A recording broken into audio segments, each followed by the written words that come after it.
ये एक डिस्क है, इस डिस्क में से स्क्वायर शेप काटा गया। इस स्क्वायर शेप का मुझे साइड लेंथ नहीं पता है, मैं साइड लेंथ थोड़ी देर के लिए ए मान लेता हूँ। हाँ, बट मुझे ये पता है कि अगर ये ए है और ये स्क्वायर है तो ये भी क्या होगा, ए होगा, और ये एंगल होगा 90 डिग्री। कल संडे को टेस्ट है, परसों परसों टेस्ट है संडे को। कल तक तो ऑब्वियसली तुम पढ़ोगे नहीं, सर्कुलर और न्यूटन लॉ ही करोगे। ट्यूसडे को, ऑन रिकॉर्ड में बोल रहा हूं, ट्यूसडे को मुझे Newton laws of motion, friction और सर्कुलर मोशन का कंप्लीट वर्ड टू वर्ड चाहिए। खरीदो नहीं है तो अगर है तो पड़ोसी से मांगो, चाहे फोटो स्टेट कराओ, मेरी जिम्मेदारी नहीं है। Complete word to word plus इन सब के डीपीपी अगर कर चुके हो तो वो भी चलेगा। मान लो कल तक कर चुके हो या 2-3 दिन पहले तक कर चुके हो, जस्ट बिकॉज ऑफ कि टेस्ट आ रहा है तो डीपीपी कर ले तो वो भी चलेगा, वो भी दिखा सकते हो। ठीक है, एक बार और करने की जरूरत नहीं है। लेकिन मैं बहुत क्लियर बोल रहा हूं, डीपीपी उसी फॉर्मेट में अटेम्प्ट होना चाहिए जिस फॉर्मेट में मैंने बोला था, टेस्ट के फॉर्मेट में बोला था। जहां गलतियां है वहां उसको रेड पेन से लिखना है, जो करेक्ट सॉल्यूशन है उसको ग्रीन पेन से लिखना है। ये बोला था या नहीं बोला, या ये भी झुठला दोगे कि नहीं ऐसा भी कुछ नहीं बोला है? बोला था ना। तो इसी फॉर्मेट में मुझे चाहिए डीपीपी। अगर इस फॉर्मेट से जरा भी हट के रहा तो मैं उसको नो होमवर्क में कंसीडर करूंगा। अगर कर चुके हो लग रहा है तो उसी को तुम थोड़ा सा इम्प्रूव भी कर सकते हो, मतलब उसी होमवर्क किए गए को जहां जहां जो जो नहीं आया है उनको अलग से कर सकते हो। सिर्फ वो क्वेश्चंस जो नहीं आए उनको अलग से करके ग्रीन से सॉल्यूशन, रेड से मिस्टेक लिख के ला सकते हो। समझ में आ गया? मान लो 25 क्वेश्चन है, फर्स्ट अटेम्प्ट में 15 क्वेश्चन हो गए थे, तो 10 क्वेश्चन नहीं जो हुए थे उसको अलग से कर सकते हो, जो उन्होंने नहीं किया है ऐसे। ठीक है, जिन्होंने किया है उनके लिए बहुत अच्छी बात है। वर्ड टू वर्ड कंप्लीट चाहिए, डीपीपी कंप्लीट चाहिए और नीट पीवाईक्यू कंप्लीट चाहिए। अब तुम रो के करो, हंस के करो, जैसे करो, उससे मुझे कोई मतलब नहीं। और जिसका ये कंप्लीट नहीं रहा उसका मैं दुर्लभ कर दूंगा इस इंस्टीट्यूट में रहना। ये मेरा आखिरी वार्निंग समझना तुम। Complete word to word, complete DPP and complete NEET PYQ मुझे ट्यूसडे को चाहिए एट एनी कॉस्ट। पूरा संडे का रात है, पूरा मंडे का रात है, ट्यूसडे है तुम्हारे पास। ठीक है, संडे को यहाँ से 5 बजे के बाद टेस्ट देने के बाद तुम फ्री होते हो। अगर 5 से 6 बजे भी बैठ जाओगे ना तो 12 बजे रात तक कंप्लीट हो जाएगा ये पूरा होमवर्क। और फिर भी मैं मंडे एक्स्ट्रा दे रहा हूँ ताकि कुछ छूट बढ़ जाए तो वो कर लो। ट्यूसडे को मैं चेक करूंगा मॉर्निंग में।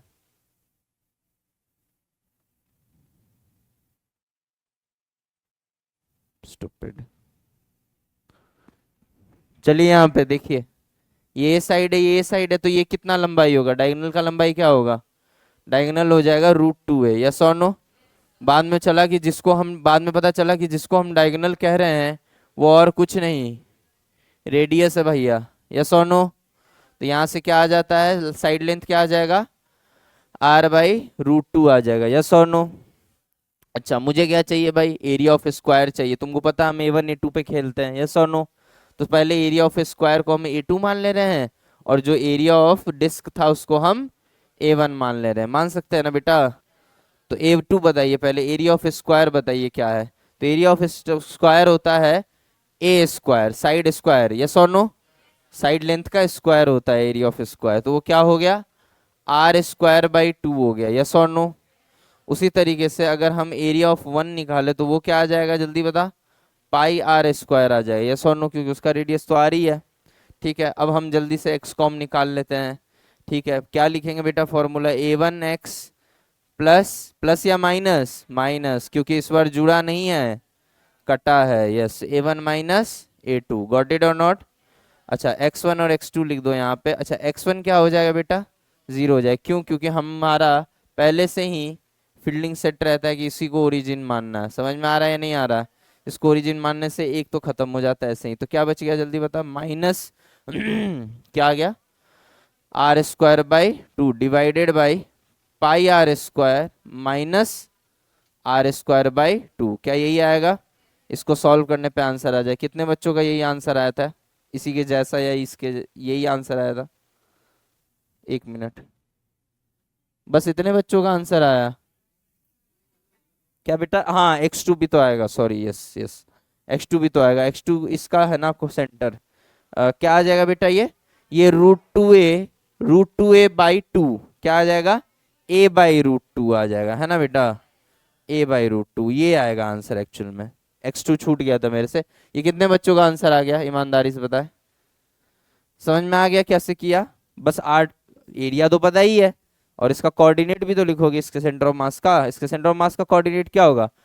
तुमको पता होना चाहिए कि स्क्वायर में जो डायगोनल होते हैं एक दूसरे को बाइसेक्ट करते हैं। तो अगर ये दूरी कोई हमसे पूछेगा, ये सेंटर है अगर, तो ये दूरी अगर हमसे कोई पूछेगा तो हम क्या बोलेंगे? डायगोनल का आधा। और डायगोनल का टोटल लेंथ क्या है? ए और ए है, ये तो √2a है ना। तो टोटल लेंथ अगर √2a है तो उसका आधा यानी 2 से डिवाइड करोगे तो √2 से 2 कट के a/√2 आ जाएगा ना। तो a/√2 is the coordinate of the centre of square. समझ में आ गया? और सेंटर ऑफ डिस्क जो है उसको तो ओरिजिन ही मान लिया है, यस और नो? तो ओरिजिन मानने की वजह से सेंटर ऑफ डिस्क वाला तो जीरो हो गया, और सेंटर ऑफ स्क्वायर वाला a/√2 आ गया। सॉल्व करो answer. Is that clear to everyone? Please copy.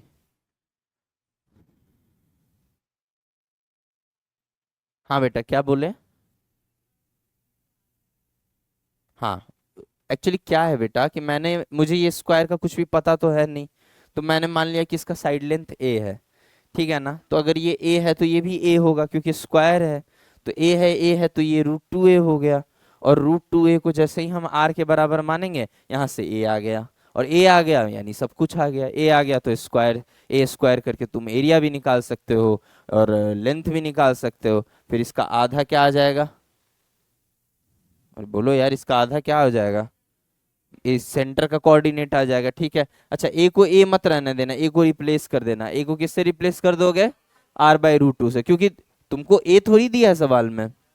सवाल में तुमको ए थोड़ी दिया, सवाल में तुमको क्या दिया? आर दिया हुआ। तो तुमको फटाक से यहाँ पे a/√2 जो हम लिख रहे हैं उससे अच्छा तो इसको r/2 ही लिख ले। r/2 ही लिख ले, या फिर a/√2 में a की वैल्यू क्या आई है जरा बताना? r/√2 आई है ना, r/√2 रखो, तो r/√2/√2 r/2 हो जाएगा। मतलब ये चीज क्या बन जाएगी जल्दी बताइए? r/2 बन जाएगी, यस और नो? तो अब देखो सारा का सारा चीज r के टर्म्स में आ गया, यस और नो? और अब सॉल्व कर दोगे तो आंसर आ जाएगा। गॉट इट और नॉट? एक्चुअली मैंने a को इसलिए r/2 से रिप्लेस किया क्योंकि मुझे पता है कि मेरे क्वेश्चन में a जो है वो तो मैंने एज्यूम किया है ना, सवाल में तो दिया नहीं था। सवाल में तो सिर्फ r दिया था, और r इसका डायगोनल की भी लंबाई हो जाएगी। डायगोनल से तुमको अपने आप साइड लेंथ निकालना पड़ेगा, और साइड लेंथ एक बार आ गया वहां से सब कुछ सोचना पड़ेगा। समझ में आ गया या नहीं आ गया? ठीक है, चलिए एक और सवाल करिए। इसका सेंटर ऑफ मास निकालना है। इसका रेडियस r है और ये स्क्वायर का आधा है। रेडियस r दिया हुआ था, और ये एक सेमी सर्कुलर पार्ट काटा गया है, समझ रहा है ना? सेमी सर्कुलर पार्ट काटा गया है। तो ऑब्वियस सी बात है, अगर ये r है और सेमी सर्कल है तो ये r है तो ये r होगा, यानी जो फुल स्क्वायर होगा वो कितने लेंथ का होगा? 2r का होगा। समझ रहे हो ना? ठीक है, तो ये पार्ट काटा गया है, तो इसका सेंटर ऑफ मास बताना है कहाँ लाई करेगा। ये आपका होमवर्क है भाई। एक ये होमवर्क रख लो और एक ये रख लो। सोचना थोड़ा सा, लीक से हट के सवाल है, मुझे भी पता है। इसका रेडियस a है और इसका रेडियस b है। एक डिस्क में से एक डिस्क काटा गया, दैट 2 हाफ है। अरे आधे डिस्क में से एक छोटा आधा डिस्क काट के निकाल लिया गया है, ठीक है। एक का रेडियस a, एक का रेडियस b है। तो बताना ये है कि सेंटर ऑफ मास का कोऑर्डिनेट क्या होगा। ये दो सवाल करके आना। अगला टॉपिक डालो, dynamics of centre of mass. Copy को लैंडस्केप मोड में डाल लेना और दो पार्ट में डिवाइड कर लेना। लैंडस्केप समझते हो ना? ऐसे कर लेना, और फ्रेश पेज से लैंडस्केप मोड में डाल लेना और दो पार्ट में डिवाइड कर लेना। देखो भाई ऐसा है, सुन लो अब थोड़ी देर। किसी भी पार्टिकल का, सॉरी किसी भी सिस्टम का अगर हमें सेंटर ऑफ मास का पोजीशन वेक्टर चाहिए, किसी भी सिस्टम के अगर पार्टिकल्स का सेंटर ऑफ मास का पोजीशन वेक्टर चाहिए, सिस्टम ऑफ पार्टिकल्स के सेंटर ऑफ मास का पोजीशन वेक्टर चाहिए, तो हम फॉर्मूला कौन सा लगाते हैं? R com equal to m1r1 plus m2r2 up to mn/n divided by total mass. जहाँ m1 m2 m3 ये सब क्या है? ये सब वो जो सिस्टम है वो जिन पॉइंट मासेस से मिल के बना है, समझ में आ रहा है, उनके मासेस हैं। और r1 r2 rn क्या है? उनके क्या है? पोजीशन वेक्टर्स है। किसके रिस्पेक्ट में? ओरिजिन के रिस्पेक्ट में, मतलब ओरिजिन से दूरी और ओरिजिन से दिशा बता रहे। यस और नो? आरकॉम वेक्टर क्या है? आरकॉम भी पोजीशन वेक्टर है, लेकिन किसका पोजीशन वेक्टर है? सेंटर ऑफ मास का पोजीशन वेक्टर है। किसके रिस्पेक्ट में है? ओरिजिन के रिस्पेक्ट में है। समझ में आया? तो ओरिजिन के रिस्पेक्ट में सेंटर ऑफ मास का अगर पोजीशन जानना हो तो वो आरकॉम बताता है, और ओरिजिन के रिस्पेक्ट में जो different different point sized particles हैं उनका अगर पोजीशन जानना हो तो वो r1 r2 rn होंगे। यस और नो? ठीक है, m1 r1 m2 r2 से ये समझ में आता है कि हर पॉइंट साइज्ड मास को अपने अपने पोजीशन वेक्टर से मल्टीप्लाई करो, लेकिन वो सारे पोजीशन वेक्टर ओरिजिन के रिस्पेक्ट में होने चाहिए। ठीक है, और उसके बाद टोटल मास से डिवाइड कर दो, तो यह दे देगा position vector centre of mass का ओरिजिन के रिस्पेक्ट में। यस और नो? और ये जो फॉर्मूला है हमने रटा नहीं है, हमने ये फॉर्मूला, आपको याद होना चाहिए कि डेराइव किया था। यस और नो? ठीक है, तो अगर हमने ये फॉर्मूला इतना का डर गए जी, हैं? भूत प्रेत है? इतना तो हम नहीं डरे, सेंटर ऑफ मास हिल गया। चलिए इधर देखिए, अब मैंने किया कुछ नहीं है, पोजीशन वेक्टर को टाइम के रिस्पेक्ट में डिफरेंशिएट कर दिया है। तो जो ही मैं पोजीशन वेक्टर को टाइम के रिस्पेक्ट में डिफरेंशिएट करूंगा तो क्या आ जाएगा? Velocity of centre of mass. Yes और नो? क्योंकि dr बाई dt का मतलब क्या होता है? dr मतलब चेंज इन पोजीशन, dt मतलब टाइम इंटरवल। तो change in position is displacement, और displacement upon time is velocity, यानी ये सेंटर ऑफ मास का वेलोसिटी दे देगा। और अगर इस साइड डिफरेंशिएशन करोगे तो इस साइड भी करना पड़ेगा। अच्छा, ये m1 plus m2 plus mn जो है ये तो कांस्टेंट है, इसको ले लो बाहर। उसके बाद m1 r1 m2 r2 mn rn का डिफरेंशिएशन करो, m1 बाहर ले लो, r1 by r t, d r one by d t क्या हो जाएगा? v1, d r two by d t क्या हो जाएगा? v2, d r n by d t क्या हो जाएगा? vn। सबका भाई मास बाहर आता चला जाएगा, और पोजीशन वेक्टर का जो डिफरेंशिएशन है वो वेलोसिटी देता चला जाएगा। मतलब मैं ये कह सकता हूँ कि भाई अगर सेंटर ऑफ मास का पोजीशन चाहिए तो हर पार्टिकल का अपना अपना पोजीशन से उसका मास मल्टीप्लाई करके टोटल मास से डिवाइड कर दो तो सेंटर ऑफ मास का पोजीशन आ जाता है। उसी प्रकार से मैं ये भी कह सकता हूँ कि अगर सेंटर ऑफ मास का वेलोसिटी चाहिए तो हर पार्टिकल का अपना अपना वेलोसिटी से मल्टीप्लाई कर दो, डिवाइडेड बाय टोटल मास कर दो, तो ये सेंटर ऑफ मास का वेलोसिटी आ जाता है। उसी तरह से मैं ये भी कह सकता हूँ कि अगर सेंटर ऑफ मास का एक्सेलरेशन चाहिए तो हर पार्टिकल को अपना अपना एक्सेलरेशन से मल्टीप्लाई कर दो। देखो m1 a1 m2 a2 mn an, yes और नो? एक्सेलरेशन से मल्टीप्लाई कर दो और डिवाइडेड बाय टोटल मास कर दो, तो ये सेंटर ऑफ मास का एक्सेलरेशन आ जाएगा। इन तीनों स्टेप्स में किसी को कोई कंफ्यूजन है? कुछ नहीं किया बेटा, एलएचएस और आरएचएस दोनों साइड डिफरेंशिएशन किया, पोजीशन से वेलोसिटी आ गया, वेलोसिटी से एक्सेलरेशन आ गया। ठीक है, अब यहाँ गौर फरमाने वाली जो बात है वो ध्यान से सुनिएगा। ठीक है, गौर फरमाने वाली बात यहाँ पे ये है, सबसे इंपॉर्टेंट बात है जो, वो ये है कि मास तो स्केलर होता है, लेकिन उसके बगल में चाहे वो पोजीशन वेक्टर की बात हो रही हो, चाहे वेलोसिटी वेक्टर की बात हो रही हो, चाहे एक्सेलरेशन वेक्टर की बात हो रही हो, ये तीनों के तीनों वेक्टर होता है।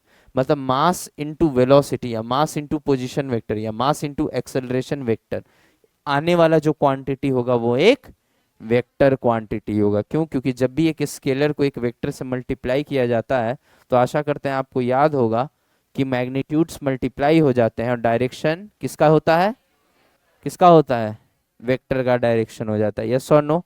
तो याद रखिएगा कि यहाँ m1 v1 जो है या m2v2 जो है, इसमें v1 v2 v3 v4 speeds नहीं है, वेलोसिटीज हैं, मतलब वेक्टर क्वांटिटी। यस और नो? जैसे r1 r2 r3 r4 जो है वो डिस्टेंस नहीं है, पोजीशन वेक्टर है, मतलब उसमें डायरेक्शन भी इंपॉर्टेंट है। यस और नो? या a1 a2 a3 a4 क्या है, सिर्फ एक्सेलरेशन नहीं है, एक्सेलरेशन वेक्टर है। समझ में आ रहा है ना? मतलब मैग्नीट्यूड नहीं है, सिर्फ डायरेक्शन भी है। यस और नो? अब हमने आपको दो पार्टिकल के माध्यम से कुछ सिखाना चाहे, ध्यान से देखिएगा मैं क्या बोलना चाहता हूँ, ध्यान से देखना।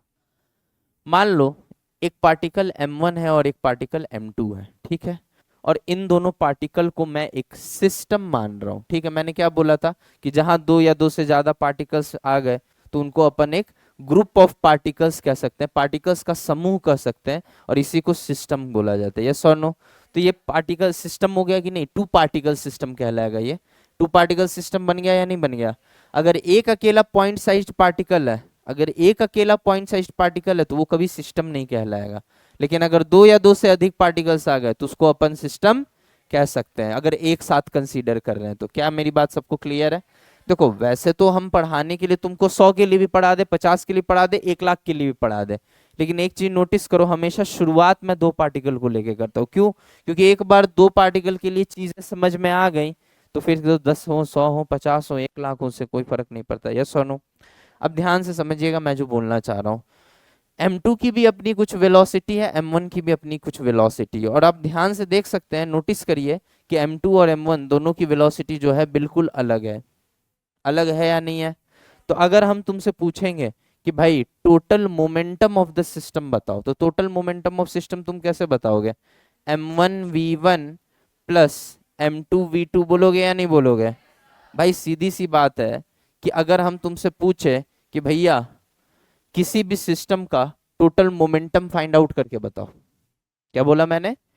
किसी भी सिस्टम का टोटल मोमेंटम फाइंड आउट करके बताओ, तो तुम क्या करोगे?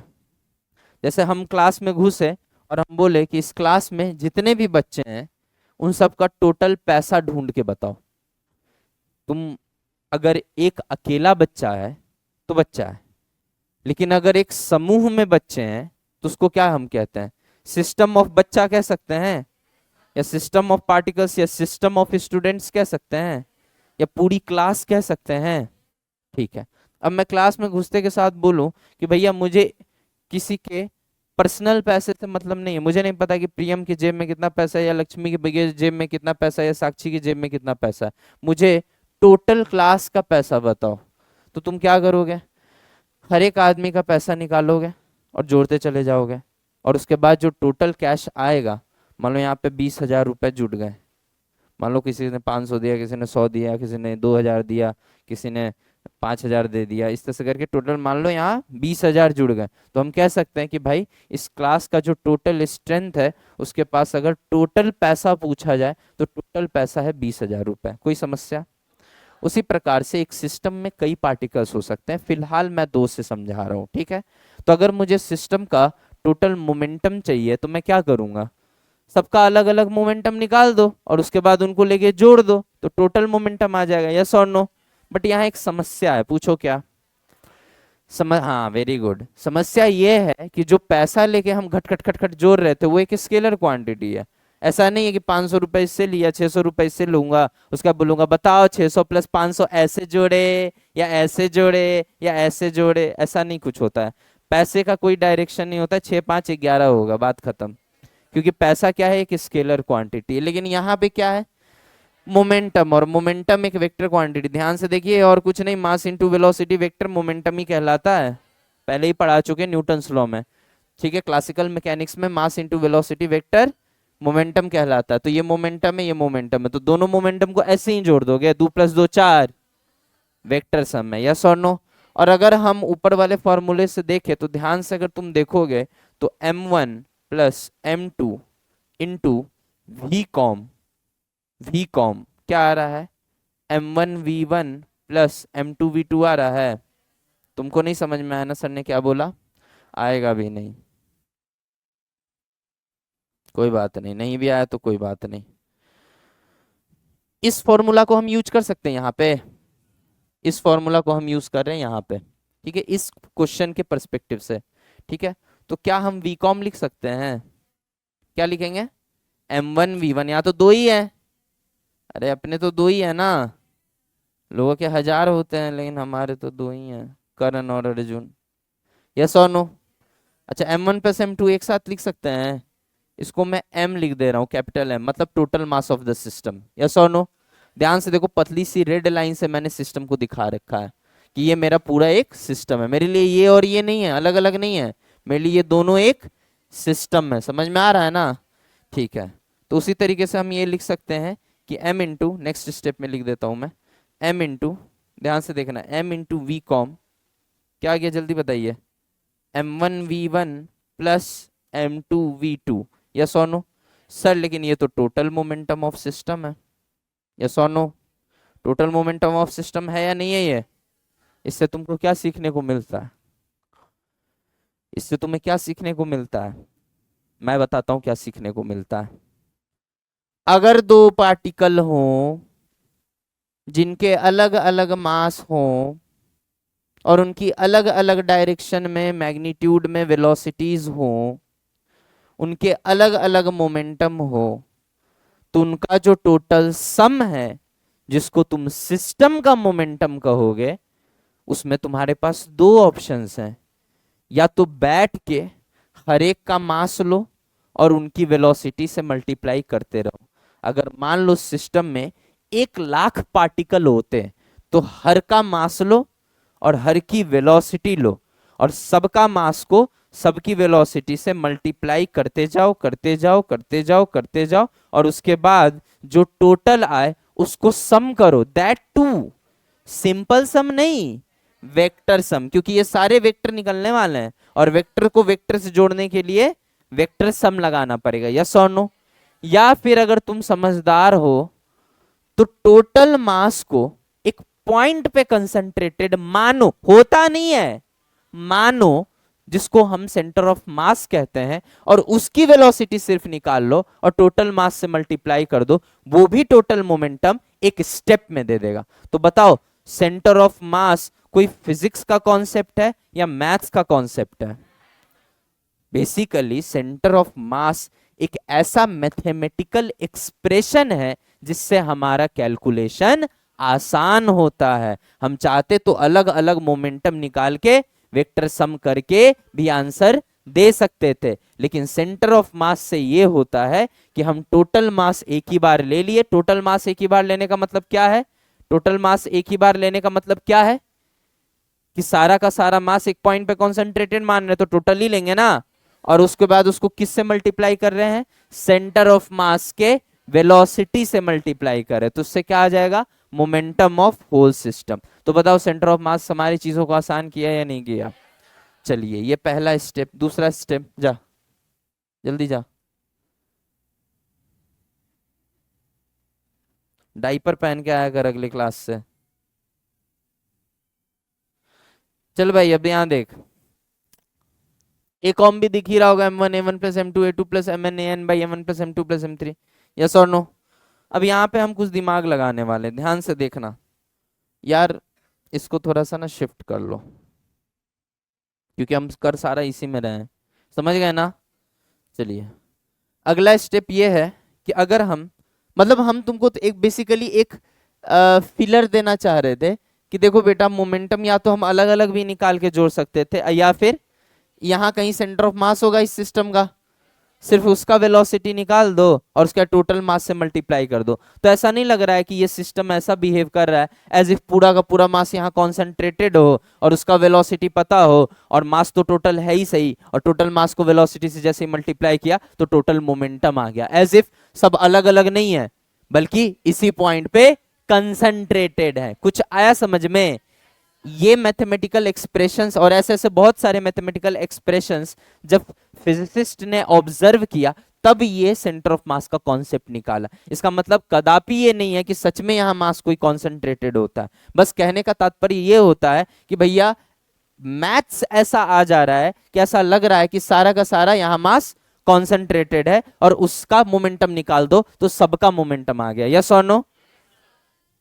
अरे समझ में आ रहा है कि नहीं है? जैसे अगर तुमने थोड़ा भी अपना शास्त्र वगैरह पढ़ा होगा तो उसमें ब्रह्म संहिता में एक लाइन लिखा हुआ है कि ईश्वर परम कृष्ण सच्चिदानंद विग्रह अनादिर राधे गोविंद सर्व कारण कारण। इसका मतलब यह है कि भगवान एक ही है, ठीक है, उसको अलग अलग नाम से पूजा जाता है। गॉट इट और नॉट? तो इसीलिए अगर कोई बंगाली होगा यहाँ पे तो रामकृष्ण परमहंस का नाम जरूर सुना होगा। वैसे तो पूरे इंडिया को पता है, लेकिन जो बंगाली लोग हैं वो रामकृष्ण परमहंस का नाम जरूर सुने होंगे। तो रामकृष्ण परमहंस ने एक बड़ा अच्छा लाइन बोला था बंगाली में कि जो तो मत तो पथ। इसका मतलब यह होता है कि जितने मत होते हैं उतने पथ होते हैं। मतलब भगवान को पाने का कोई एक खास रास्ता नहीं है कि इसी रास्ते से तुम भगवान को पा सकते हो। भगवान को पाने के कई रास्ते हैं, रास्ते जरूर अलग हैं, लेकिन इन सब का जो एंड पॉइंट है वो एक कॉमन है। समझ में आ रहा है या नहीं आ रहा है?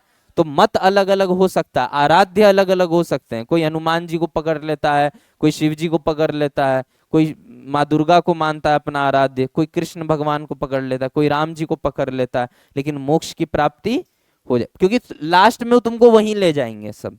समझ में आया या नहीं आया? तो उसी तरीके से अलग अलग को मत पकड़ो। इसका मास वेलोसिटी पकड़ोगे, इसका मास वेलोसिटी पकड़ोगे, पर 4 दिन गणेश जी का पूजा कर लिए, गणेश चतुर्थी में गणेश जी का गया, दुर्गा माता का 4 दिन दुर्गा माता का पूजा कर लिए, और जैसे दशहरा खत्म हुआ मुर्गा मछली खा रहे, उससे नहीं होगा। समझ में आ रहा है या नहीं आ रहा है?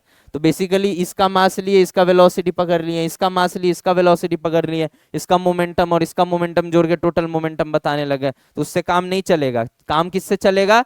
भैया तुम्हारे लिए सब अलग अलग होंगे, मेरे लिए सब के सब ऐसे बिहेव करेंगे जैसे एक पॉइंट पे कॉन्सेंट। सच में नहीं है, just for the sake of calculation हम ऐसा मान सकते हैं, क्योंकि हमें दिख रहा है ये चीज कि अगर हम सेंटर ऑफ मास का वेलोसिटी निकाल देते और टोटल मास को ऐसा मानते एज इफ यहीं पे कंसंट्रेटेड है, तो मेरे लिए तो ये मोमेंटम ऐसे आ रहा है ना, मान लिया 1,00,000 मोमेंटम होते हैं, M1V1 M2 V2 M3 V3 MN MN ऐसे करके 1,00,000 यहाँ टर्म होते हैं और उसके बदले एक टर्म होता है। तो ये तो हमें यही दर्शाना चाह रहा है ना कि 1,00,000 के बदले यहाँ एक अकेला है। मतलब तुम्हें 1,00,000 पार्टिकल को नहीं देखना है, तुम्हें इस एक पार्टिकल को देखना है और वहीं पे टोटल मास कंसंट्रेटेड मानना है और उसका वेलोसिटी लेना है, और मास इंटू वेलोसिटी कर देने से उसका मोमेंटम आ जाएगा। और निकाल तुम एक पार्टिकल का मोमेंटम रहे हो, लेकिन निकल गया टोटल मोमेंटम। यस और नो? यहां से सेंटर ऑफ मास का कॉन्सेप्ट है। फील आई अब की क्या चल रहा है? बहुत बढ़िया। अब यहाँ पे ध्यान से देखेंगे तो हम यहाँ बोल सकते हैं कि एक्सेलरेशन ऑफ सेंटर ऑफ मास जो है भैया वो क्या है, जल्दी बताएं। M1A1 plus M2A2 plus 0 0 plus MN, अरे पिता मेहनत कौन करेगा, हम तो इसी के लिए M1 प्लस M2। फॉर्मूला तो पहले लिख ही चुके, अब हम सब कुछ इसके लिए लिख रहे हैं ना, इस सिस्टम के लिए।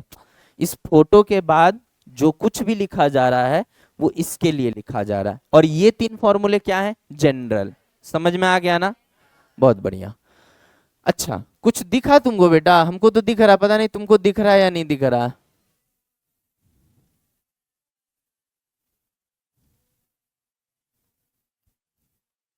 ये चीज दिखा तुमको? अरे मास इनटू एक्सेलरेशन क्या होता है? फोर्स ही तो होता है, मास तो कांस्टेंट है यहाँ। ऐसा थोड़ी है पार्टिकल का मास थोड़ी देर पहले 10 ग्राम था और 10 मिनट बाद जो है 3 ग्राम रह जाएगा। मास तो जितना था उतना ही रहेगा। चंदू चैंपियन, समझ में आ रहा है कि नहीं? तो मास जो है वो तो वही रहेगा।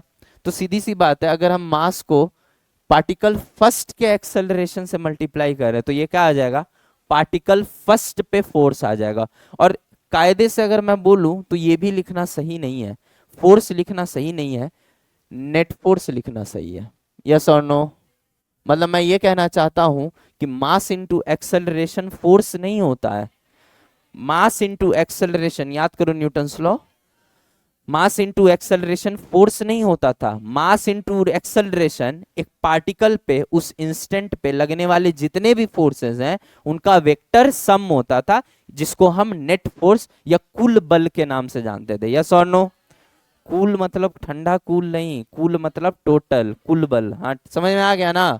अब ध्यान से देख बेटा, मैं साफ साफ कह सकता हूं कि net force on particle 1 plus net force on particle 2 individually, yes और no, divided by total mass is acceleration of centre of mass. अब तुम्हारे पास क्या है, सब पे अलग अलग फोर्स निकालो, फिर सबको जोड़ो, फिर नेट फोर्स बताओ। समझदार बच्चा क्या करेगा, सिर्फ टोटल मास लेगा सीधा और सेंटर ऑफ मास का एक्सेलरेशन निकालेगा, उससे मल्टीप्लाई करके बोलेगा लो नेट फोर्स यही होगा। बोलो हाँ या ना। तो ऐसा लग रहा है ना जैसे तुम्हारे लिए सारे अलग अलग थे, मेरे लिए सारे के सारे ना एक पॉइंट पे आ गए हो, जिसका टोटल मास ऑब्वियस सी बात है कैपिटल एम हो जाएगा, m1 plus m2 plus m3 plus mn, yes और no. Total mass m capital M हो जाएगा और एक्सेलरेशन a कॉम है और m a कॉम करते हैं तो सेम रिजल्ट आता है। अब यहाँ 2 है तो तुमको नहीं हर रहा है, 2 लाख पार्टिकल होता तो, 1 मोल पार्टिकल होता तो फिर तो तुम्हारी जिंदगी निकल जाती, तुम्हारी पीढ़ियां निकल जाती, जोड़ते जोड़ते जोड़ते जोड़ते, यस और नो। तो समझदारी क्या है कि सीधा सेंटर ऑफ मास को पकड़ो और उसका एक्सेलरेशन पूछो और टोटल मास को उस एक्सेलरेशन से मल्टीप्लाई कर दो। ऐसे बिहेव कर रहा है जैसे सारा का सारा सिस्टम वहीं पे कंसंट्रेटेड हो, सच में नहीं होता, just for the sake of ease in calculation. Calculation easy करने के लिए हम लोग ये सेंटर ऑफ मास का कॉन्सेप्ट इंट्रोड्यूस किए हैं। समझ में आ रहा है या नहीं आ रहा है, आगे बढ़ा जाए। Okay, now listen me carefully बच्चा लो, listen me carefully. F1 net is net force on m1 particle, F2 net is net force on second particle. जरा सा लिखो तो क्या आता है जी, तुम मेरे हो मेरे रहना तुम भीख मंगे। बताओ रे, F1 नेट क्या होगा, बताओ, तुम्हारे सामने है सब कुछ बना हुआ। दीदी यहाँ ध्यान दे लीजिए, बताओ F1 नेट क्या होगा। M1 पे टोटल फोर्स, देखो यहाँ पे मैंने 2 पार्टिकल सिस्टम माना है, ठीक है ना। अच्छा, मान लो ये पार्टिकल पे चार्ज है प्लस क्यू और ये पार्टिकल पे चार्ज है माइनस क्यू, तो एक दूसरे को अट्रैक्ट करेंगे।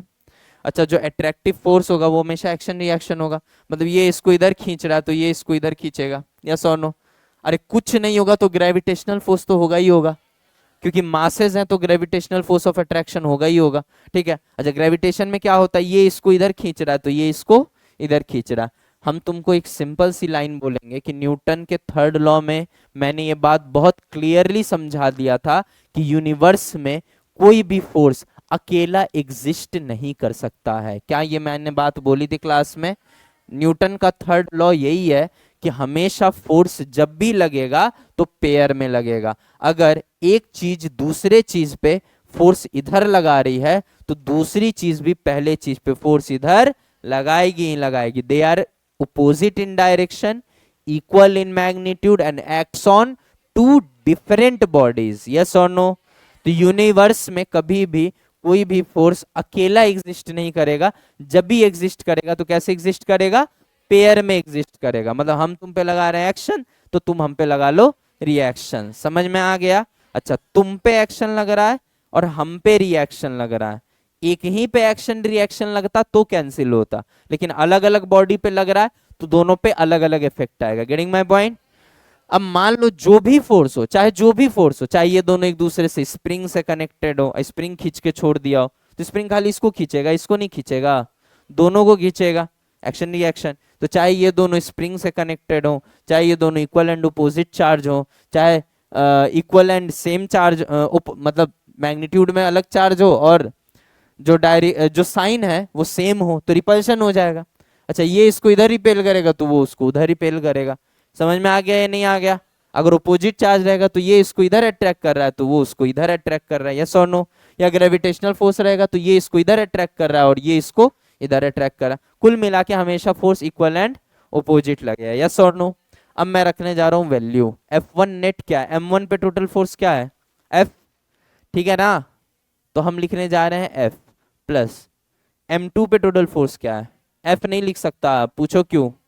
क्योंकि अगर F को माना है तुमने पॉजिटिव तो इसको मानना पड़ेगा नेगेटिव, क्योंकि यहाँ पे मैग्नीट्यूड नहीं आ रहे हैं, वेक्टर आ रहे हैं, ध्यान से देखिए। तो टोटल मास क्या हो गया, M1 प्लस M2 हो गया जी। इससे क्या आया जल्दी बताओ, acceleration of centre of mass क्या आया जल्दी बताओ, 0। यानी इससे हमको एक लेसन मिल गया, क्या लेसन मिल गया, इस सिस्टम में कोई एक्सटर्नल फोर्स है या सिर्फ इंटरनल फोर्स है। अब एक्सटर्नल इंटरनल क्या होता है, सुनो ध्यान से। जिन पार्टिकल्स के ग्रुप को तुमने सिस्टम माना है, जिन कणों के समूह को तुमने सिस्टम माना है, अगर उस समूह पे कोई बाहर से फोर्स आके लगे, पहले तो ये डिफाइन कर लिया करो कि सिस्टम तुम मान किसको रहे हो। कभी तुम 2 पार्टिकल का सिस्टम मानो है, कभी तुम 4 पार्टिकल का सिस्टम मानो है, कभी तुम 10 पार्टिकल का सिस्टम मानो है, हो सकता है कभी तुम आगे चल के 2 करोड़ पार्टिकल का भी सिस्टम मानो, यस और नो। तो मैं सीधा बोलूंगा कि पहले बाउंड्री खींच देना कि भैया ये सिस्टम हो गया हमारा और ये सराउंडिंग हो गया, आसपास की चीज हो गई सराउंडिंग, ठीक है। अगर बाहर से, सिस्टम के बाहर से अगर कोई बल लग रहा है तो उसको कहते हैं एक्सटर्नल फोर्स। और सिस्टम के जो पार्टिकल्स हैं जिनको तुमने सिस्टम माना है, अगर उनके बीच में आपसी कोई बल लग रहा है, चाहे ट्रैक्शन हो चाहे रिपल्शन हो, इससे कोई फर्क नहीं पड़ता, लेकिन अगर अंदरूनी बल है, आपस में पार्टिकल्स के बीच में बल लग रहा है, तो उसको क्या कहेंगे, इंटरनल फोर्स। और बाहर से लग रहा है तो उसको क्या कहेंगे, एक्सटर्नल फोर्स। समझ में आ गया ना। तो यहाँ पे हम देख सकते हैं बेटा, साफ साफ तुमको दिख रहा होगा कि यहाँ पे सिर्फ इंटरनल फोर्सेस है, बाहर से कोई बल लग रहा है, क्योंकि तुमने इन 2 पार्टिकल का सिस्टम माना है। और तुम देख सकते हो कि बाहर से कोई बल नहीं लग रहा है, अंदर एक दूसरे पे ये बल जरूर लगा रहे हैं, इनको अंदरूनी बल कह सकते हैं, लेकिन बाहर से कोई बल नहीं लग रहा। तो हम कह सकते हैं कि if net external force, sigma से लिख सकते हैं ना, अरे भैया सिग्मा मतलब नेट होता है, सबका सम होता है, ठीक है ना। तो इफ सिग्मा मतलब समेशन, नेट एक्सटर्नल फोर्स, सिर्फ एक्सटर्नल नहीं लिख रहा हूं, नेट एक्सटर्नल लिख रहा हूं, मतलब बाहर से जो जो फोर्स लग रहे हैं उन सब का सम अगर 0 है तो ये हम कह सकते हैं कि बाहर से कोई बल नहीं लग रहा है। और अगर बाहर से कोई बल नहीं लग रहा है तो अंदर में अगर बल लग भी रहा है ना, अगर अंदरूनी बल लग भी रहे हैं तो एक्शन एंड रिएक्शन होंगे, इसीलिए एक दूसरे को कैंसिल कर देंगे, क्योंकि हमारे फॉर्मूले में तो हम लेके सबको जोड़ रहे हैं, F1 plus F2 plus F3 plus F4 करके हम तो हर पार्टिकल पे लगने वाले बलों को जोड़ रहे हैं ना। और एक अगर F होगा तो दूसरा माइनस F होगा, सब इक्वल एंड अपोजिट होके कैंसिल हो जाएंगे, यस और नो। समझ में आ रहा है या नहीं आ रहा है। तो अगर बाहर से कोई बल नहीं लग रहा है तो एक्सेलरेशन ऑफ सेंटर ऑफ मास 0 होगा, यानी हम ये कह सकते हैं कि अंदर का बल लगना न लगना बराबर होता है, जब तक बाहर से कोई बल नहीं लगेगा सेंटर ऑफ मास में त्वरण नहीं आएगा। क्या आपको ये बात रटने जैसी लग रही है या फील आई है, फील आ रही है, समझ में आ रहा है ना कि कैसे मास्टर ने लिखा है। मैं फिर से रिपीट कर दूं कि मैंने 2 पार्टिकल सिस्टम लिया, उस पे जो F1 प्लस F2 यानी F1 नेट और F2 नेट यानी M1 और M2 पे जो नेट फोर्सेस काम कर रहे हैं उनको सम किया, बाय टोटल मास किया, तो F1 F2 एक दूसरे को कैंसिल कर ले गए और acceleration of centre of mass क्या आ गया, 0 आ गया। इससे हमें ये पता चलता है कि सेंटर ऑफ मास का कोई एक्सेलरेशन नहीं होगा। और यहीं से हमें सीखने को मिला कि अगर हम इन दोनों पार्टिकल को सिस्टम माने और बाहर से कोई फोर्स काम नहीं कर रहा है तो इसका मतलब यह है कि अंदर में चाहे जितना मर्जी फोर्स लग रहा हो वो सब एक दूसरे से कट कटा के 0 हो जाएंगे। यानी अगर बाहर से कोई फोर्स नहीं लग रहा है तो सेंटर ऑफ मास का एक्सेलरेशन 0 होगा, अंदर का चाहे जो मर्जी हो। क्यों? क्योंकि अंदर वाले जो फोर्स होंगे वो आखिर में कट कटा के सब शून्य हो जाएंगे, वो सब वेक्टर हो जाएंगे ना, इक्वल एंड अपोजिट काम कर रहे होंगे। मान लो 3 पार्टिकल होता, 2 मिलके एक को अट्रैक्ट कर रहे होते तो ये एक भी तो बाकी दोनों को अट्रैक्ट कर रहा होता। समझ आ रहा है या नहीं आ रहा है। तो कट कटा के कहीं ना कहीं सब कुछ मिलजुल के 0 हो जाएगा, मतलब इंटरनल वाला सब हो जाएगा 0, और जिसके वजह से सेंटर ऑफ मास का एक्सेलरेशन क्या होगा, 0, यस और नो। लेकिन acceleration of centre of mass का जरूर 0 है, लेकिन इसका मतलब यह बिल्कुल नहीं है कि वेलोसिटी ऑफ सेंटर ऑफ मास 0 हो गया, क्योंकि एक्सेलरेशन 0 होने का मतलब ये नहीं होता कि वेलोसिटी 0 हो जाए, यस और नो। हो सकता है वेलोसिटी 0 हो सकता है वेलोसिटी नॉन 0। हाँ, एक चीज जरूर कह सकता हूँ कि एक्सेलरेशन अगर सेंटर ऑफ मास का 0 है, यानी इतना जरूर हम कह सकते हैं कि वेलोसिटी ऑफ सेंटर ऑफ मास जो भी होगा कांस्टेंट होगा, मैग्नीट्यूड में भी और डायरेक्शन में भी, क्योंकि जब एक्सेलरेशन ही नहीं है तो वेलोसिटी को कोई नहीं बदल सकता, ना मैग्नीट्यूड बदल सकता है ना डायरेक्शन बदल सकता है। समझ में आ गया। यानी अगर नेट एक्सटर्नल फोर्स 0 है तो एक्सेलरेशन ऑफ सेंटर ऑफ मास 0 होना पड़ेगा। अब एक बच्चा आगे कहता है नहीं सर हमको एक्सेलरेशन चाहिए सेंटर ऑफ मास का, क्या करें? तो हम बोले कुछ नहीं, एक बाहर से एक्सटर्नल फोर्स लगा लो, बाहर से एक एक्सटर्नल फोर्स लगा लो, देखना यही फील आ जाएगी तुमको। भोजपुरी गाना सुनने का मन करा, बड़ा दिन हो गया है। क्या बोल रहा है बे? वो बड़ा फेमस गाना है, बाबू साहब का बेटा है, कोई सुना ही नहीं होगा तुम लोगों में। अरे, चलो इधर देखो, कोई नहीं सुना है जी, बिहार का भी कोई नहीं सुना। पांडे जी का बेटा क्या सुनोगे? नहीं तुम सही नहीं सुने हो गाना फिर। हम सुनाएंगे तो फिर वो सेंसर आ जाएगा बेटा। और भोजपुरी गाना सुनने के लिए नहीं होता है, नाचने के लिए होता है, याद रखना हमेशा। भोजपुरी गाना सुन के तो तुम्हारा दिमाग जो है वो खराब हो जाएगा, है समझ रहे हो कि नहीं? भोजपुरी गाना अगर कोई 2 4 दिन 10 दिन लगातार सुन ले तो उसका तो दिमाग ऐसे ही खराब हो जाएगा, जैसे जैसे गाने बनते हैं। चलिए इधर देखिए, ओ चाचा यहाँ ध्यान दे लो, भाई यहाँ ध्यान दे, ए इधर। फिर से वही है, mass into acceleration net force देता है। This is net force on particle 1 and this is net force on particle 2 divided by total मास। अब मैं कुछ नहीं कह रहा हूँ, नेट फोर्स ऑन पार्टिकल 1 क्या है? अगर पार्टिकल 1 को अब तुम ध्यान से ऑब्जर्व करो तो उस पर लगने वाला फोर्स सिर्फ ब्राउन वाला है या ब्राउन वाला और ग्रीन वाला दोनों है? मैं फोर्स की बात कर रहा हूँ, ब्लू वाला जो है वो वेलोसिटी है, वेलोसिटी की बात नहीं कर रहा हूँ मैं, फोर्स की बात कर रहा हूँ, यस और नो? तो जो व्हाइट वाला पार्टिकल है m1, उस पे नेट फोर्स अब क्या लग रहा है? F1 और FEXT। इसका नाम FEXT क्यों है? क्योंकि ये जो फोर्स लग रहा है वो सिस्टम से बाहर से आया है। समझ में आ रहा है या नहीं आ रहा है? जिसको तुमने सिस्टम माना है, तुमने सिस्टम किसको माना है? इन दोनों को माना है ना, इसलिए याद रखना, अगर दो पार्टिकल का कभी भी सिस्टम हो तो कभी भी तीसरे की एंट्री अलाउ मत करना, क्योंकि आपस में तो कुछ भी सॉल्व हो जाता है, लेकिन द मोमेंट तीसरा घुसता है, चाहे तुम्हारे साइड से चाहे उसके साइड से, मैटर वहीं पे खराब हो जाता है, सेंटर ऑफ मास एक्सेलरेट हो जाता है। और सेंटर ऑफ मास एक्सेलरेट होने का मतलब यह है कि, समझदार तो तुम लोग पहले से ट्रेंड हो, बाकी बातों में ट्रेंड हो, बस तुमको फिजिक्स नहीं आता है, बाकी चीजें तो तुम्हारा एकदम कंप्लीट है, ट्रेनिंग 100%। सुअर कहीं के, यहाँ ध्यान दो, m1 मास है m2 मास है, मैंने इसको सिस्टम माना है, तो सिस्टम में आपस में लगने वाले फोर्स, सिस्टम में जो पार्टिकल्स है उनके द्वारा आपस में लगाए जाने वाले फोर्स तो F और F है, ब्राउन वाले, यस और नो? और ये ग्रीन वाला क्या है? बाहर से आया, यस और नो? तो हम ये कह सकते हैं कि भैया F1 नेट क्या होगा? तो हम बोलेंगे भैया 1 पे टोटल फोर्स। तो 1 पे टोटल फोर्स क्या है बेटा, ध्यान से देखना जरा, F vector plus F external vector बोल सकता हूं।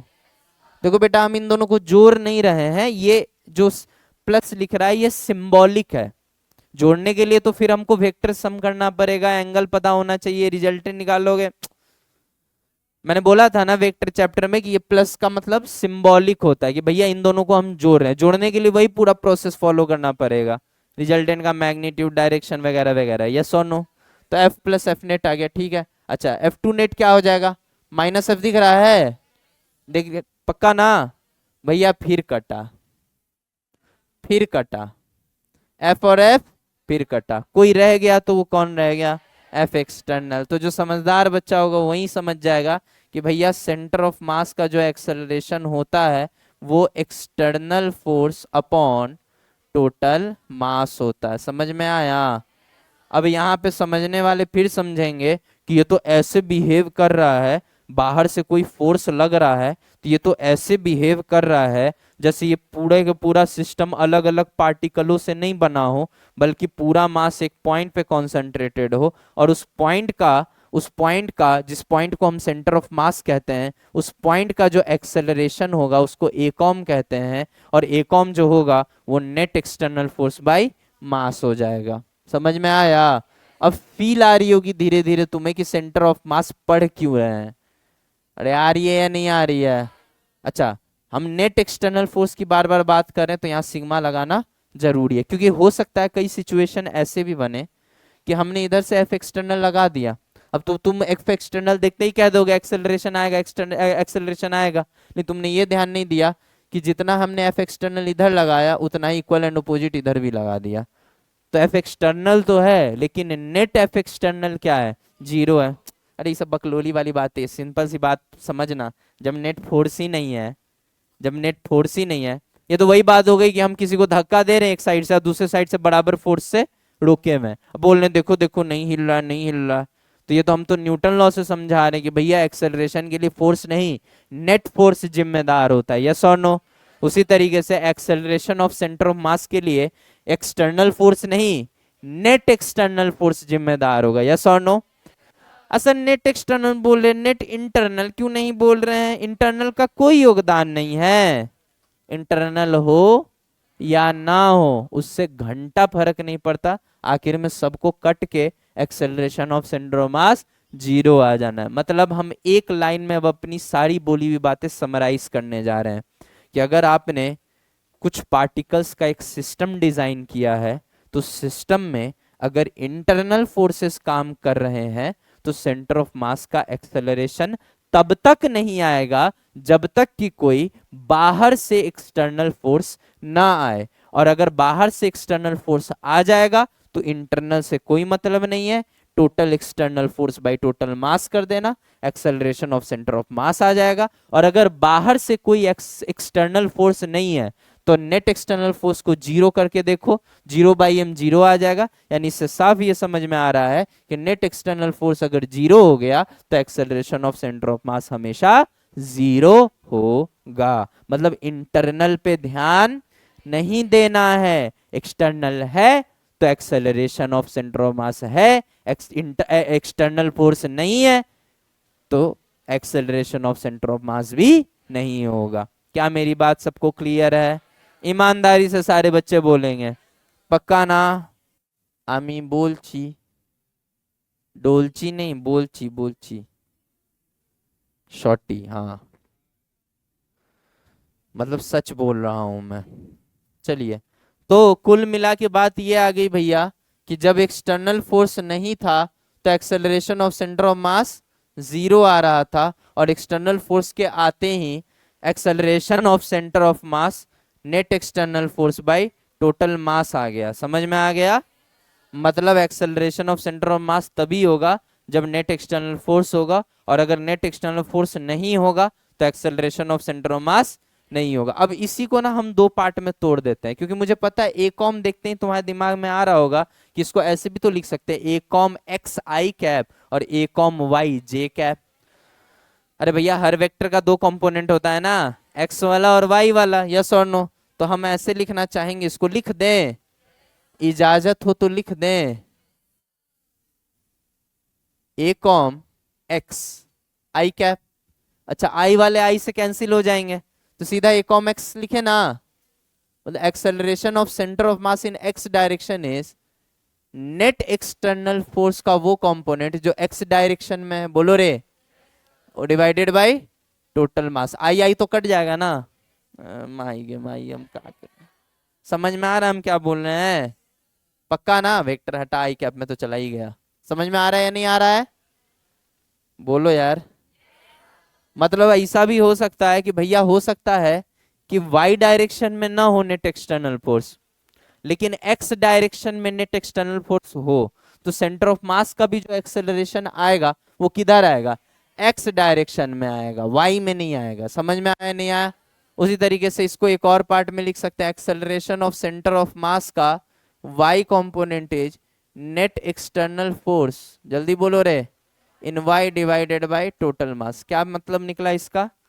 कि हो सकता है कभी नेट एक्सटर्नल फोर्स सिर्फ वाई में रहे तो उस केस में एक्सेलरेशन वाई में आएगा, एक्स में नहीं आएगा। समझ में आ गया ना? दोनों एक्स वाई में रहा तो दोनों में आएगा, दोनों में से किसी में नहीं रहा तो acceleration of centre of mass zero होगा। मतलब एक्सेलरेशन ऑफ सेंटर ऑफ मास सिर्फ एक्सटर्नल फोर्स के आने पे दिखेगा, अगर एक्सटर्नल फोर्स एब्सेंट है तो सेंटर ऑफ मास का एक्सेलरेशन 0 होगा। समझ में आ गया? चाहे इंटरनल जितना मर्जी उतना लग रहा हो, समझ में आया? आपस में चाहे जितना मर्जी झगड़ा हो जाए, सुलझ ही जाता है जब तक कि बाहर से कोई मुंह मारने वाला नहीं आ जाए। समझ गए ना? छाप लो। चलो इधर देखो, सम्मोह माया है, यहाँ ध्यान दो। पैसा रहेगा सब हो जाएगा। तुमको उसका बताया ना, दीपेंद्र गोयल का एग्जाम्पल बताया कि नहीं? मेक्सिको की मॉडल से शादी कर रहा है, 41 साल का, 23 साल, बेटी की उम्र की है उसकी। समझ रहे हो कि नहीं? तो भैया पैसा कमाओ, खाली पैसा। चलो समझ में आ गया ना? आगे बढ़े अब यहाँ पे भैया दो केस बनता है रे, सुन ध्यान से। केस 1 यहाँ बनता है। पहला पहला केस क्या बनता है कि सेंटर ऑफ मास का इनिशियल वेलोसिटी 0 था और नेट एक्सटर्नल फोर्स जो था, अच्छा यहाँ पे हम लिख देते हैं, अगर नेट एक्सटर्नल फोर्स, तो इस केस में velocity of centre of mass क्या होगा? नॉन वेरिएबल होगा, मतलब चेंज नॉन जीरो होगा। Velocity of centre of mass क्या हो जाएगा? वेरिएबल हो जाएगा। ठीक है ना? अब यहाँ ध्यान दो, केस 1, अगर नेट एक्सटर्नल फोर्स, इधर ध्यान दे सारे बच्चे, अगर नेट एक्सटर्नल फोर्स 0 है, तो इंटरनल हो ना हो उस पर ध्यान दोगे? नहीं ध्यान दोगे, सीधे क्या बोलोगे? सेंटर ऑफ मास का एक्सेलरेशन क्या आ जाएगा, और इसका मतलब velocity of centre of mass क्या होगा? कांस्टेंट होगा। इसका क्या तात्पर्य निकला कि अगर पहले इनिशियल सेंटर ऑफ मास की वेलोसिटी 0 थी, तो फाइनल वेलोसिटी भी 0 ही रहेगी। मतलब हम कुल मिला के यह कहना चाह रहे हैं कि इनिशियल और फाइनल वेलोसिटी में कोई अंतर नहीं आया है, और यही मैं बोल सकता हूं कि सेंटर ऑफ मास जो है पहले भी रुका हुआ था और बाद में भी रुका हुआ है। क्या मेरी बात सबको क्लियर है? मतलब ये देख के हम साफ कह सकते हैं कि centre of mass will remain at rest. इसका मतलब यह बिल्कुल नहीं है कि सेंटर ऑफ मास अगर रुका हुआ है तो बाकी पार्टिकल भी रुके हुए होंगे, ऐसा बिल्कुल जरूरी नहीं है। क्योंकि बाकी पार्टिकल तो फोर्स के इन्फ्लुएंस में एक दूसरे की तरफ आएंगे ही सही, उनमें तो वेलोसिटीज होगी। समझ में आ रहा है या नहीं आ रहा है? मतलब बेसिकली मैं ये कहना चाह रहा हूं कि वीकॉम अगर 0 हो गया, तो इसका मतलब यह है कि m1v1 plus m2v2 plus mn/vn upon total mass m, और इसको ले जाके उधर भेज दो तो क्या आ गया? m1v1 plus m2v2 plus mn/vn is equal to 0। ये आन गया। इसको स्टार मार्क लगा लो बेटा, ये आगे चल के मेरा बहुत बड़ा ट्रिक बनेगा। इस क्वेश्चन में स्टार लगा लेना। हाँ,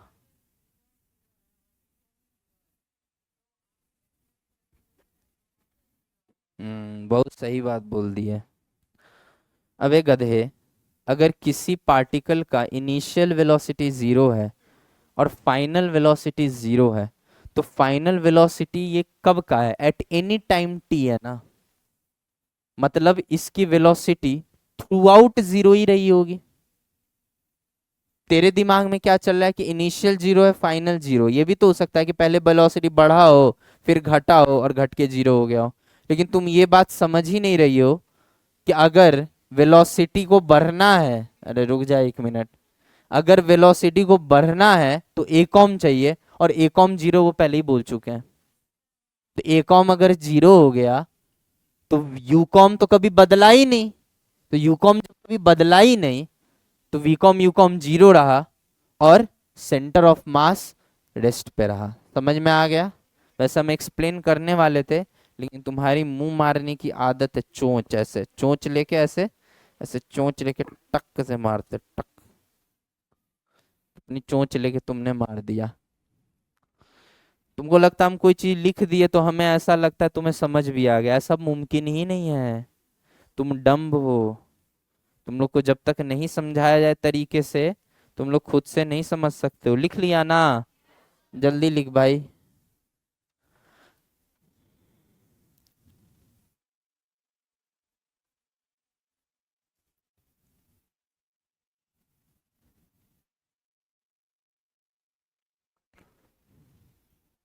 भाई जल्दी लिख लो, समझाना भी है।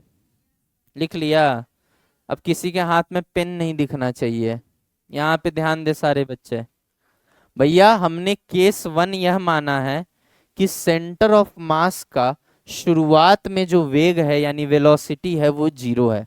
अगर किसी भी वस्तु का, किसी भी पॉइंट का वेलोसिटी अगर जीरो है, इसका मतलब सीधा सीधा ये निकलता है कि वह रुका हुआ है। अगर वह रुका हुआ है और बाहर से कोई फोर्स भी नहीं लग रहा है, अंदरूनी फोर्स होगा, अंदरूनी फोर्स के वजह से वेलोसिटीज भी होंगी, क्योंकि अगर बॉडी पे फोर्स लग रहा है तो अगर एक एक पार्टिकल को इंडिविजुअली देखो, अलग अलग देखो, तो भाई इस पार्टिकल पे तो इधर फोर्स लग ही रहा है ना, तो इसमें तो वेग आनी ही चाहिए। तो इंडिविजुअल बॉडी की वेलोसिटी, इंडिविजुअल पार्टिकल्स की वेलोसिटी हो सकती है, लेकिन सेंटर ऑफ मास अगर रुका हुआ था, इंडिविजुअल पार्टिकल की वेलोसिटी अगर है भी, अगर सेंटर ऑफ मास रुका हुआ था और बाहर से कोई बल नहीं लग रहा है, अंदरूनी बल हैं सारे, तो अंदरूनी बल का तो लगना ना लगना बराबर होता है। तो सेंटर ऑफ मास का त्वरण क्या हो जाएगा, एक्सेलरेशन क्या हो जाएगा, जीरो। और जैसे ही सेंटर ऑफ मास का एक्सेलरेशन जीरो हमने देखा, क्यों बोला? क्योंकि बाहरी बल शून्य, अंदर पे ध्यान ही नहीं देना है। जैसे ही देखा बाहरी बल जीरो, मतलब acceleration of centre of mass क्या होगा, जीरो हो गया। समझ में आ गया? अब अंदर में तो फोर्सेस लग ही रहे होंगे, उनके वजह से वेलोसिटीज भी आ ही रही होंगी, लेकिन बाहर से तो बल नहीं है ना। तो बाहर से अगर कोई बल नहीं लग रहा है, मतलब नेट एक्सटर्नल फोर्स जीरो है, मतलब सेंटर ऑफ मास का एक्सेलरेशन जीरो है। और सेंटर ऑफ मास का एक्सेलरेशन अगर जीरो है, इसका मतलब सीधा सीधा यह है कि सेंटर ऑफ मास की वेलोसिटी नहीं बदलेगी। अब जीरो शुरू में वेलोसिटी थी, बदलने तुम दे नहीं रहे हो, क्योंकि बदलने के लिए एक ओम चाहिए, और एक ओम आ ही नहीं सकता। क्यों? क्योंकि एफ एक्सटर्नल जीरो है। तो एफ एक्सटर्नल अगर जीरो है तो एक ओम नहीं आ सकता, और एक ओम नहीं आ सकता तो ये सोचा के भी जीरो से बढ़ नहीं सकता। यस और नो? तो थ्रू आउट द टाइम, अगर शुरुआत में वेलोसिटी है तो किसी भी टाइम पे भी वेलोसिटी क्या रहेगी, जीरो ही रहेगी। इसका मतलब सेंटर ऑफ मास रुका है तो रुका ही रहेगा, क्योंकि वो रुके से चलने के लिए उसे एक्सेलरेट होना मांगता है, और एक्सेलरेशन अलाउड नहीं है। क्यों नहीं अलाउड है? क्योंकि बाहर से कोई फोर्स नहीं लग रहा, अंदर से है तो अंदर का कोई मतलब नहीं है। समझ में आ गया? अब यहाँ पे जो अगला एक्सप्रेशन आया है उसको ध्यान से देखिएगा आप। तो हमने कुछ नहीं किया, वीकॉम को जीरो रखा और इस फॉर्मूले को सॉल्व कर दिया। बोलो रे। तो इससे क्या आ गया हमारा भैया? देखिएगा, समझिएगा ध्यान से। m1 का वेलोसिटी v1 है, m2 का v2 है, mn का vn है। मैं ये नहीं कह रहा कि अगर सेंटर ऑफ मास रुका हुआ है, मैं ये बिल्कुल नहीं कह रहा कि अगर सेंटर ऑफ मास रुका हुआ है इसका मतलब सारे पार्टिकल को रुका रहना जरूरी है। ये मैं बिल्कुल नहीं कह रहा। हो सकता है m1 में v1 हो, m2 में v2 हो, m3 में v3 हो। समझ में आ रहा है? रुका हुआ सेंटर ऑफ मास है, रुका हुआ सिस्टम ऑफ पार्टिकल्स नहीं है। इंडिविजुअल पार्टिकल का कुछ ना कुछ वेलोसिटी हो सकता है, लेकिन एक बात तय है कि इन सबका वेक्टर समझो होगा, वो सब कट कटा के शून्य आना चाहिए। समझ में आया या नहीं आया? कॉपी कर लीजिए, इसको कॉपी कर लिया ना? चलिए अब आगे बढ़ते हैं। केस 2। हा हा हा। केस 2। काहे हंस रहे हो बे? अच्छा तुमने लिख लिया, हा हा हा। केस 2 ये है, ओए इधर, initial velocity of centre of मास इस बार जीरो नहीं है, कुछ v है। कोई समस्या? v वेक्टर है मान लो, कुछ होगा। मतलब इसका मतलब यह है कि सेंटर ऑफ मास शुरू से ही रुका हुआ नहीं है, कुछ ना कुछ गति से चल रहा है, किसी दिशा में चल रहा है, कुछ ना कुछ वेग है। यस और नो? लेकिन अभी भी नेट एक्सटर्नल फोर्स क्या है भैया? नेट एक्सटर्नल फोर्स क्या है, जल्दी बताइएगा? जीरो है। तो इससे क्या आएगा नतीजा? नतीजा ये आएगा कि सेंटर ऑफ मास का जो एक्सेलरेशन है वो शून्य हो जाएगा। इंटरनल देखते ही नहीं है, बाहर से कोई नहीं आना चाहिए। यस और no? Net external force equal to zero, acceleration of centre of mass क्या होगा भाई, जीरो, ठीक है ना। वी कॉम क्या हो जाएगा जल्दी बता, कांस्टेंट हो जाएगा या नहीं हो जाएगा, कांस्टेंट हो जाएगा और कितने के बराबर हो जाएगा, वी के बराबर हो जाएगा। कॉपी कर लो। मतलब मैं एक बात बोलूं, जहां जहां केस वन में जीरो था ना, वहां वहां केस टू में वी कर दो, बात खत्म। नहीं समझ में आया क्या, पहले मैंने क्या बोला कि अगर पार्टिकल पे, एक बार इधर देख लो, छोड़ दो सारी बातें, एक बार मेरी बात सुन लो, बस लिखना बाद में। मैंने क्या बोला कि पहले सिस्टम मानो, सिस्टम के अंदर इंटरनल फोर्सेस होते हैं और बाहर से एक्सटर्नल फोर्स लगता है। समझ में आ रहा है या नहीं आ रहा है। तो सिस्टम के बाहर से लगता है एक्सटर्नल फोर्स और अंदर में होता है इंटरनल फोर्स, ये समझ में आ रहा है। अब मेरी बात ध्यान से सुनना, अगर इंटरनल फोर्सेस हो या ना हो, सेंटर ऑफ मास का एक्सेलरेशन हमेशा एक्सटर्नल फोर्स पे डिपेंड करेगा। अगर एक्सटर्नल फोर्स लग रहा है तो external force net external force by total mass acceleration of centre of mass दे देगा, और अगर एक्सटर्नल फोर्स नहीं है तो acceleration of centre of mass zero हो जाएगा। यही बोला मैंने। अब acceleration of centre of mass zero, दो केस बनते हैं। पहला केस कि सेंटर ऑफ मास पहले रुका हुआ था, पहले रुका हुआ था, एक्सेलरेट होने तुम दे नहीं रहे हो, क्यों, क्योंकि नेट एक्सटर्नल फोर्स जीरो है, तो बाद में भी क्या होगा, रुका ही हुआ रहेगा। अगर पहले रुका हुआ था, बढ़ने या घटने तुम दे नहीं रहे हो, तो बाद में भी रुका ही रहेगा। उससे कौन सा एक्सप्रेशन आ गया, स्टार वाला। Getting my point. V com को जीरो रखे सॉल्व किया, आ गया यस और नो। केस टू क्या हो गया, initial velocity of centre of mass क्या हो गया, वी, नेट एक्सटर्नल फोर्स क्या हो गया, जीरो। समझ में आ गया। अब इस केस में सेंटर ऑफ मास रुका हुआ नहीं है पहले से, पहले से उसमें वेग है, पहले से उसमें वेलोसिटी है, परंतु नेट एक्सटर्नल फोर्स फिर से इस बार जीरो है, जिसकी वजह से सेंटर ऑफ मास की एक्सेलरेशन जीरो होगी। एक्सेलरेशन जीरो होने का सीधा मतलब यह है कि वेलोसिटी का बढ़ना या घटना अलाउड नहीं है, और अगर वेलोसिटी ना बढ़ेगी ना घटेगी तो जो है वो कांस्टेंट रहेगी। मतलब मैं ये कहूंगा कि केस वन जो है केस टू का ही स्पेशल केस है। पूछो का है, केस टू में जहां वी माना है ना, वहां पे जीरो रख दो तो केस वन बन जाएगा। यस और नो। केस टू और केस वन दोनों में नेट एक्सटर्नल फोर्स जीरो ले रहे हैं हम, यस और नो। बस एक में अंतर यह है कि रुका हुआ था और दूसरे में चल रहा है। तो ये कह लो कि केस टू का स्पेशल केस ही तो है केस वन, बस वहां वी की जगह क्या रख दोगे, जीरो रख दोगे। नहीं समझ में आया। मतलब यहाँ पे वेलोसिटी कांस्टेंट रहता है और यहाँ पे उस कांस्टेंट का मान जीरो है, और कांस्टेंट का मान जीरो होने का मतलब यह है कि सेंटर ऑफ मास कभी अपनी जगह से चला ही नहीं, रुका ही रहा हमेशा। यस और नो। आशा करते हैं आपको समझ में आ गया होगा। यस और नो, ठीक है। अच्छा, एक और लास्ट केस, एक और लास्ट केस जो कि पहले ही हम डिस्कस कर चुके हैं। अब एक ये हुआ केस थ्री। केस थ्री क्या बन जाएगा भाई, केस थ्री क्या बन जाएगा जल्दी बताओ। अभी तक दोनों केस में क्या मान रहे थे कि एक्सटर्नल फोर्स जीरो है, अब बोल रहे हैं नेट एक्सटर्नल फोर्स भैया जीरो नहीं है, तो अब acceleration of centre of mass भी जीरो नहीं होगा, और वो कितना होगा, net, net external force, net external force by total mass. समझ में आ रहा है या नहीं। और net external force by total mass, अगर acceleration of centre of mass आ गया तो इसका कुछ ना कुछ वैल्यू आएगा ही। खुद देखो ना बे, F E X T zero हो जाता है तो ये जीरो हो जाता है, ये कुछ अगर हुआ तो ये कॉम भी कुछ ना कुछ आएगा। यस और नो, तुम लोग को समझ में आ रहा है आगे पीछे वालों, ठीक है ना। तो ये कॉम आ गया, अब ये कॉम आ गया तो इसका क्या करें, चार लगाया, चार क्या लगाओगे, वेलोसिटी वेरिएबल हो जाएगा भाई। मतलब जो सेंटर ऑफ मास का इनिशियल वेलोसिटी है और जो सेंटर ऑफ मास का फाइनल वेलोसिटी है वो आपस में बराबर नहीं होंगे, अलग होंगे। यस और नो। अच्छा, समझ में आ गया है नहीं आ गया। चलो, मतलब बेसिकली हमने सारे केसेस क्लियर कर लिए बेटा, वन बाय वन। समझ में आ गया। थ्योरी कंप्लीट हो चुकी है। अब लास्ट अगले क्लास में बस कंजर्वेशन ऑफ मोमेंटम कराएंगे और ये टॉपिक खत्म। यस, एक मिनट रुक जाओ, यहीं कर ही देते हैं, जब इतना खर्चा हुआ है तो एक चिप्स का पैकेट ले ही लेते हैं। मालिक, ओ मालिक, इस बार वी कांस्टेंट है ना बे, तो वी कॉम की जगह वी पटक दें, पटक दे वी।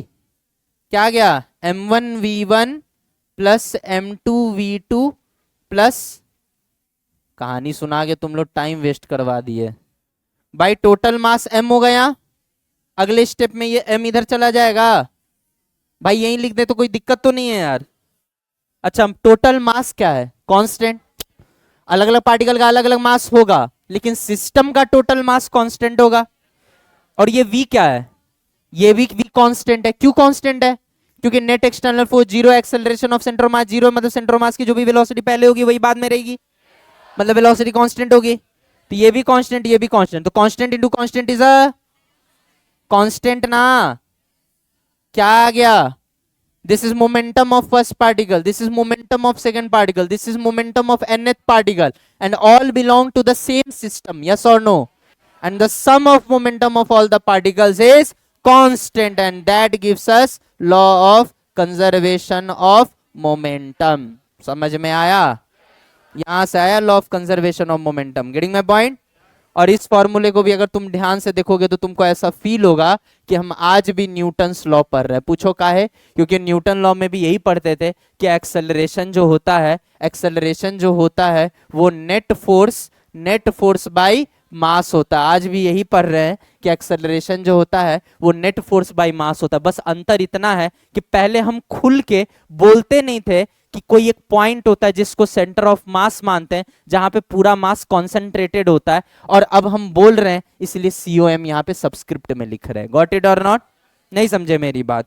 जब हम पहले ऐसे ब्लॉक बना के ऐसे फोर्स लगाते थे तो तुम ही बोलते थे ना कि इस ब्लॉक का जो एक्सेलरेशन होगा वो फोर्स अपॉन मास होगा। तब तुम्हारे दिमाग में कभी ये सवाल नहीं आया कि इस ब्लॉक में तो इनफाइनाइट पार्टिकल है, फोर्स तो सिर्फ इस पॉइंट पे लग रहा है? क्योंकि तुम अंदर ही अंदर ये बात समझते थे ना, हमने कभी बोला ना तुमने कभी सुना, लेकिन अंदर ही अंदर हम भी समझ रहे हैं और अंदर ही अंदर तुम भी समझ रहे हो कि ये ब्लॉक को तुम पॉइंट साइज्ड मान रहे हो, जिसका मास m है और इस पे फोर्स F लग रहा है और उसका एक्सेलरेशन है F/m। अब ये पॉइंट साइज्ड जो मान रहे हो वो पॉइंट कौन सा पॉइंट है? अब उस पॉइंट का हमने नाम रख दिया है और डेफिनेशन दे दिया है सेंटर ऑफ मास। मतलब ये हम कोई नई चीज नहीं पढ़ रहे हैं, पुरानी चीज ही पढ़ रहे हैं। तुम खुद सोचो, मान लो यहाँ पे एक ब्लॉक रखा हुआ है, इस ब्लॉक में हर पार्टिकल एक दूसरे को अट्रैक्ट या रिपेल कर रहा है इंटरमोलिकुलर फोर्स ऑफ अट्रैक्शन से, लेकिन फिर भी ये ब्लॉक चलता क्यों नहीं है? क्योंकि ये सारे फोर्स इंटरनल हैं, और इंटरनल होने के वजह से एकॉम क्या आ जाएगा? जीरो, क्योंकि बाहर से कोई फोर्स थोड़ी आ रहा है, और बाहर से जब फोर्स आ जाएगा तो एकॉम क्या हो जाएगा? नॉन जीरो हो जाएगा। कहने का तात्पर्य यह है कि चाहे इंटरनल फोर्स कितना भी रहे, क्या कहीं अपने अपने अपने आप रखा रखा डब्बा हिल जाता है? इंटरनल फोर्सेस की वजह से नहीं हिलता है। क्यों? क्योंकि सब एक दूसरे को कैंसिल कर जाते हैं। अगर तुमको इस डब्बे को हिलाना है तो बाहर से एक फोर्स लगाना पड़ेगा। पहले उसको F कहते थे, अब चूंकि सेंटर ऑफ मास का नॉलेज हो गया है तो अब इसको F एक्सटर्नल कहेंगे। समझ में आया? तो पढ़ तो अभी भी वही बात रहे बेटा जो NLM में पढ़ रहे थे, बस ये है कि पहले हम अपने आप ही पॉइंट साइज मान लेते थे, इस बात का ज्ञान नहीं था कि सेंटर ऑफ मास जैसा भी कुछ हो सकता है। अब हम उस चीज को देख रहे कि नहीं भाई, सेंटर ऑफ मास का सच में औचित्य है, क्योंकि हम देख पा रहे हैं कोई भी पार्टिकल, ये टैब है, जैसे ये टैब है, ये बोर्ड है, क्या ये बोर्ड एक पार्टिकल से बना है, इनफाइनाइट पार्टिकल से बना है? इनके बीच में अट्रैक्शन रिपल्शन है या नहीं? इनके पार्टिकल्स की वेलोसिटी होगी या नहीं होगी? तो चल क्यों नहीं रहा है ये बोर्ड? इसलिए नहीं चल रहा है क्योंकि इसका सेंटर ऑफ मास रुका हुआ है। क्यों रुका हुआ है सेंटर ऑफ मास? क्योंकि बाहर से कोई फोर्स नहीं है। अगर बाहर से फोर्स होता तो ना सेंटर ऑफ मास एक्सेलरेट होता, तब ना सेंटर ऑफ मास में कुछ वेलोसिटी आती, तब ना बोर्ड चलता। क्या मेरी बात सबको क्लियर है? That's all for today, thank you so much.